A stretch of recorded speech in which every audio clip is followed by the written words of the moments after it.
हम बैठे हैं बिन्नानी कॉलेज में।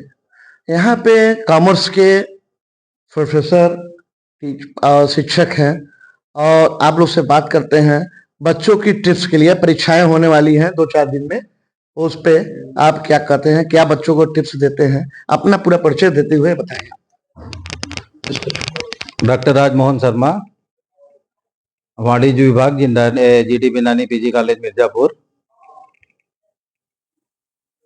स्नातकोत्तर स्तर की परीक्षाएं 24 मार्च से प्रारंभ होने वाली हैं। सभी बच्चे तैयारी में लगे हुए हैं। उनके लिए मैं कहना चाहूँगा, बहुत पहले एक बात कही गई है, काक चेष्टा बको ध्यानम स्वान निद्रा तथैव च अल्पहारी गृह त्यागी विद्यार्थी पंचलक्षणम।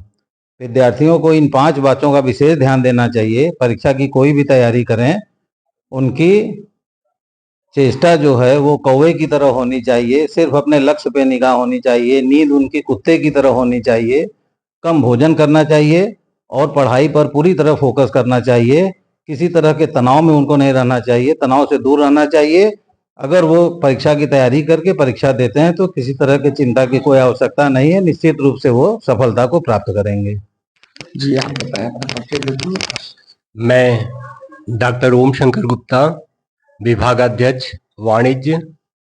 मैं छात्रों को ये सलाह दूंगा, एमकॉम के जो छात्र हैं, कभी कभी ऐसा होता है कि हम प्रश्न पत्र उठाते हैं और हमको एक भी क्वेश्चन का आंसर नहीं मालूम होता।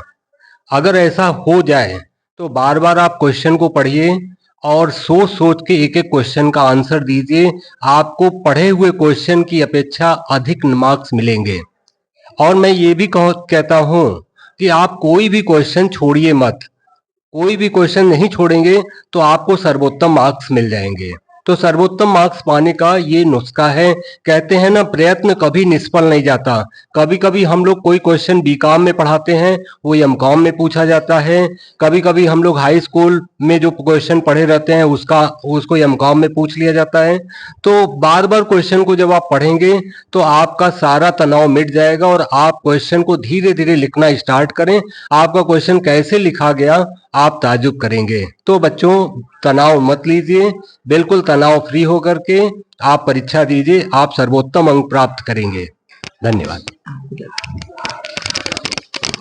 मैं शमीम अहमद, असिस्टेंट प्रोफेसर, वाणिज्य विभाग, GD Binani PG college.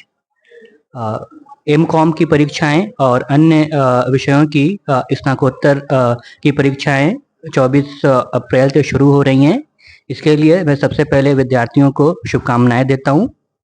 MCom की परीक्षा भी 24 मार्च से शुरू हो रही है। इसके लिए आप एक स्टडी प्लान बनाइए। आप अपने स्टडी प्लान को ऐसे बना सकते हैं कि सबसे पहले आपको अपना सिलेबस देखना है कि आपके सिलेबस में क्या क्या चीज़ें हैं, कौन कौन से टॉपिक हैं। इम्पोर्टेंट टॉपिक को आप अंडरलाइन कर ले। उसके बाद आप प्रीवियस ईयर क्वेश्चन भी देखें कि किस स्टैंडर्ड से कैसे क्वेश्चन पूछे गए हैं, उनका पैटर्न क्या है, किस तरह के शॉर्ट टाइप के, किस तरह के मीडियम टाइप के और लॉन्ग टाइप के आंसर्स आते हैं।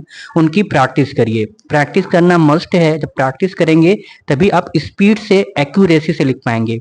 इसके साथ एक इम्पॉर्टेंट बात यह भी है, टाइम मैनेजमेंट। टाइम मैनेजमेंट बहुत इंपॉर्टेंट है। बहुत बार विद्यार्थी क्या करते हैं कि लिख लेते हैं खूब, लेकिन वो उनको आता है तो ज़्यादा लिखते हैं, जिसकी वजह से अन्य क्वेश्चन वो नहीं कर पाते। उसके लिए टाइम कम बचता है।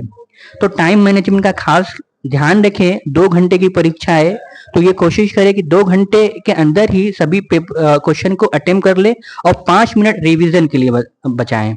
और रिवीजन में देखें कि क्या क्या कमी रह गई है, उसको कंप्लीट कर लें। धन्यवाद। मैं Divya Yadav, assistant professor, commerce department, GD Binani PG college. बहुत सारी बातें सर लोगों ने कही, उसको फॉलो करिए। और मैं बस ये कहना चाहूँगी कि आपको अपनी लाइफ में डिसिप्लिन को मेंटेन करना है। डिसिप्लिन तरीके से आप कोई भी काम करेंगे तो ऑब्वियस सी बात है कि आप उसमें सफल रहेंगे। और सर ने जो रिवीजन की बात की, तो रिवीजन मस्ट है। आप भले ही सिलेबस को एक बार देखिए, बट एक बार देखने के बाद अगर आपसे कवर पूरा हो पा रहा है तो अच्छी बात है, लेकिन अगर नहीं हो पा रहा है तो जितना आपने पढ़ा है बार बार उस चीज को रिवाइज करिए। क्योंकि रिवीजन करेंगे तो वो चीज है कि अगर पेपर देख के अगर अचानक से आपको नहीं भी आ रहा है तो भी अगर थोड़ा सा शांति मन से अगर एग्जामिनेशन हॉल में बैठेंगे और फिर सोचेंगे तो वो जरूर से जरूर आएगा, अगर आपने रिवीजन उसका अच्छे से किया हुआ है तो। और एक और बात है कि बच्चे जो है वो जो मेन टेक्स्ट बुक होती है उसको नहीं पढ़ते हैं, वो गाइड से पढ़ना ज़्यादा सोचते हैं कि उसको पढ़ के हम ज़्यादा अच्छा मार्क्स ले लेंगे। तो उसमें कभी-कभी चीज़ें थोड़ी-सी गलत भी रहती हैं, तो आपको ऑथेंटिसिटी का भी ध्यान देना है कि जो चीज़ हम पढ़ रहे हैं वो मेन टेक्स्ट बुक्स को ही रेफ़र करके पढ़ें, गाइड का ज़्यादा हेल्प ना लें। Thank you.